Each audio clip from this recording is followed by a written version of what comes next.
কি চলছে বাংলাদেশে? রোজ রোজ বাংলাদেশের যে খবরগুলো করা হচ্ছে, বাংলাদেশের একটা বড় অংশ মনে করছে বা বলছে বা বোঝাবার চেষ্টা করছে সেই সমস্ত খবরই নাকি আসলে রিপাবলিক বাংলার মন গড়া। তাহলে রোজ রোজ যে ভিডিওগুলো সামনে আসছে, রোজ রোজ যে প্রতিবাদগুলো সামনে আসছে, সেগুলো কিসের জন্য? বাংলাদেশে যদি এতই শান্তি সম্প্রীতি বজায় থাকতো, এত যদি সেখানে গণতন্ত্র থাকতো, হিন্দু মুসলিম ভাই ভাই থাকতো, তাহলে চিন্ময় কৃষ্ণ প্রভুর জন্য কোনো আইনজীবী কেন পাওয়া যাচ্ছে না? কেন চিন্ময় কৃষ্ণ প্রভুর জন্য দাঁড়াতে চাইলে সেই আইনজীবীকে মারধর করা হচ্ছে, ওপেনলি ফতোয়া জারি করা হচ্ছে, হুমকি দেওয়া হচ্ছে? আজও কাগজপত্র ওকালতনামা জমা করার ক্ষেত্রে বাধার সম্মুখীন হতে হলো কেন? কেন যদি সত্যি এগুলো হয়? কেন বিভিন্ন কলেজ ইউনিভার্সিটির দরজার বাইরে ভারতের পতাকার, জাতীয় পতাকার অসম্মান করা হচ্ছে কেন? যদি কিছুই না হয় তো এগুলো কি হঠাৎ করে হচ্ছে? প্রত্যেক ক্রিয়ার সমান ও বিপরীত প্রতিক্রিয়া থাকে, অন্তত বিজ্ঞানের নিউটনের সূত্র তাই বলে। অতএব একটা দেশে চূড়ান্ত বিদ্বেষের চাষ হবে, যা খুশি তাই করার ছাড়পত্র পাওয়া যাবে, একের পর এক নতুন নতুন বিদ্বেষ সংযোজিত হবে তাদের সংবিধানে, অথচ এপার থেকে কোনো রকমের প্রতিবাদ হবে না। এপারে আমরা বসে চুপ করে দেখব, মজা লুটব, কোনো খবর করব না, কেউ কোনো কথা বলবে না। এটা কি আদৌ সম্ভব? এটা কি আদৌ হওয়া উচিত? এটা কি নাকি আদৌ বাঞ্ছনীয়?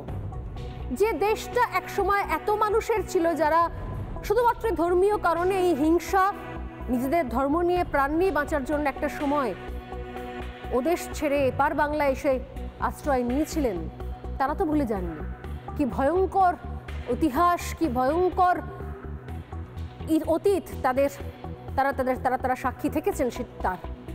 অথচ এখন এই সময় দাঁড়িয়ে যে বিদ্বেষের চাষ চলছে বাংলাদেশে, সেই খবরগুলো দেখালেই ভীষণ গায়ে জ্বালা হচ্ছে ইউনূসের সরকারের। ইউনূসপন্থী, কট্টরপন্থী, মৌলবাদী, জামাতি এবং ভাবলে অবাক লাগবে বিএনপির কিছু নেতারও। তারা গরম গরম ভাষণ দিচ্ছেন, মঞ্চ গরম করছেন, বাজার গরম করছেন। জানি না মনের মধ্যে হয়তো ইচ্ছে রয়েছে যদি এদিক ওদিক হিসেব নিকেশ গলে বিএনপির হাতে চলে আসে ক্ষমতার বাগডোর, তাহলে হয়তো সত্যি সত্যি তারা তাদের এতদিনের এই দীর্ঘ প্রচেষ্টা শেষ পর্যন্ত একটা জায়গায় গিয়ে পৌঁছবে। কিন্তু সে ঘুরে বালি, সেটাও হবে কিনা সম্ভাবনা নেই। অন্যদিকে শোনা যাচ্ছে হাসিনা নাকি ব্যাক করতে পারেন, একটু একটু করে আওয়ামী লীগ জেগে উঠছে। কিন্তু এর মধ্যে যেটা কনস্ট্যান্ট রয়েছে, অর্থাৎ যাকে বাংলায় বলি আমরা অঙ্কের ভাষায় ধ্রুবক, সেটা হচ্ছে বিদ্বেষ। এই বিদ্বেষেই বধ বাংলাদেশ, আর এই বিদ্বেষেই কোথাও সব জায়গা থেকে, গোটা পৃথিবী থেকে বিচ্ছিন্ন বাংলাদেশ। জানি না এই বিদ্বেষেই শেষ পর্যন্ত একদিন না একদিন গোটা পৃথিবীর মানচিত্র থেকেই হারিয়ে যাবে কিনা বাংলাদেশ। কারণ এত বিদ্বেষ, এত বেইমানি নিয়ে কোনো দেশ বেশি দিন পর্যন্ত টিকে থাকতে পারে না। এর আগে ইতিহাসে সাক্ষী রয়েছে, যেখানে এত বিদ্বেষ থাকে, যেখানে এত হিংসা থাকে, যেখানে এত গোঁড়ামি থাকে, সে দেশের স্বাধীনভাবে এগিয়ে যাওয়া খুব মুশকিল, খুব মুশকিল। কি কি ধরনের বিদ্বেষ যাবৎকাল আমরা দেখেছি, যা দেখতে পেয়েছি আমরা এবং যেটা রিপাবলিক বাংলায় তুলে ধরেছি এক এক করে, এবং যেগুলোর যে বিদ্বেষের ছবিগুলো গোটা বিশ্ব দেখেছে, বাংলাদেশের লোকজন পর্যন্ত জানিয়ে সরব হয়েছে। হয়তো একটা বড় অংশের মানুষ, তারা জামাতি, তারা ইসলামপন্থী, তারা চায় বাংলাদেশকে ইসলামিক স্টেট বানাতে, তারা ইউনূসপন্থী, তারা কট্টরবাদী, তারা এগুলো স্বীকার করবেন না। তারা বলবেন না না সব তো ঠিক আছে। তাদের বক্তব্য হচ্ছে এখানে নাকি বাংলাদেশে নাকি এত সম্প্রীতি রয়েছে যে মন্দিরে পুজো হলে, দুর্গাপুজোর প্যান্ডেল হলে তা নাকি পাহারা দেয় মুসলিম ভাই বোনেরা। আরে ভাই, কোন দেশে পাহারা দেওয়া দরকার পড়ে? যদি দেশে শান্তি থাকে তাহলে প্যান্ডেলের বাইরে, মন্দিরের বাইরে পাহারাদার কেন লাগে?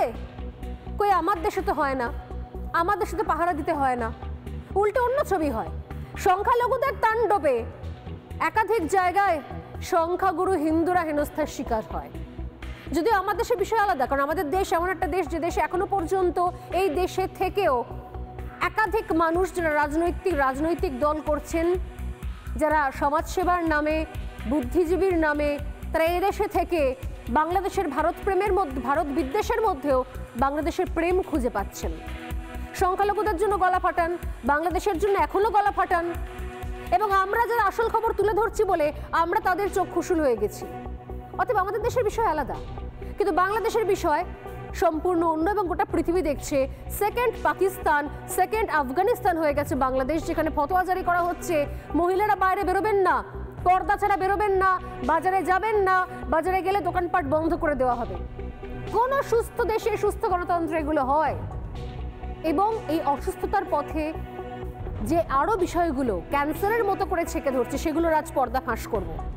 আপনারা জানেন যে সোজাসুজি স্বর্ণালীতে একদম সত্যি কথা, কবর খুঁড়ে নিয়ে আসার সত্য ঘটনা, সত্যি তথ্য এবং মোহাম্মদ ইউনূসের পর্দা ফাঁস করি প্রতিদিন আমি।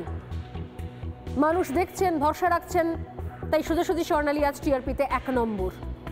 আজকে আরো পর্দা ফাঁস করব, আরো তুলে ধরবো যে কি ভয়ঙ্কর ষড়যন্ত্র করছেন মোহাম্মদ ইউনূস বাংলাদেশকে আসলে মানচিত্র থেকে মুছে ফেলার জন্য, বা সেটাকে জঙ্গি দেশ বানাবার জন্য, জঙ্গিস্তান বানাবার জন্য।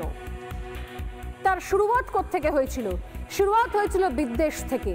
চলুন পরপর কয়েকটা পয়েন্ট বলি, নিজেরা মনে মনে মিলিয়ে নিন দেখি, আমাকে বলার দরকার নেই। নিজেরা নিজেদের মনকে বিশ্বাস করান, নিজেদেরকে বিশ্বাস করান যে হ্যাঁ স্বর্ণালী সরকার ঠিক বলছে না ভুল বলছে। এই বিদ্বেষগুলো বাংলাদেশে দেখতে পাওয়া গেছে না যায়নি। যারা যারা যে সমস্ত বাঙালি ভদ্রলোক ভদ্রমহিলারা এই মুহূর্তে টেলিভিশন দেখছেন, সোজাসুজি স্বর্ণালী দেখছেন, তারা অনেক ভিডিও দেখে নিয়েছেন সোশ্যাল মিডিয়ার দৌলতে, অনেক ছবি দেখে নিয়েছেন, অনেক বক্তব্য শুনেছেন।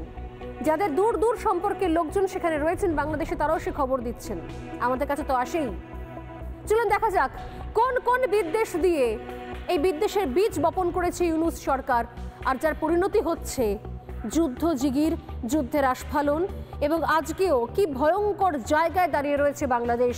নানা ধরনের কন্টেন্ট দেখার জন্য লাইক করুন, শেয়ার করুন আমাদের ফেসবুক পেজ, সাবস্ক্রাইব করুন আমাদের ইউটিউব চ্যানেল। পাশাপাশি অন্যান্য ব্রেকিং নিউজের জন্য অবশ্যই চোখ রাখুন রিপাবলিক বাংলায়।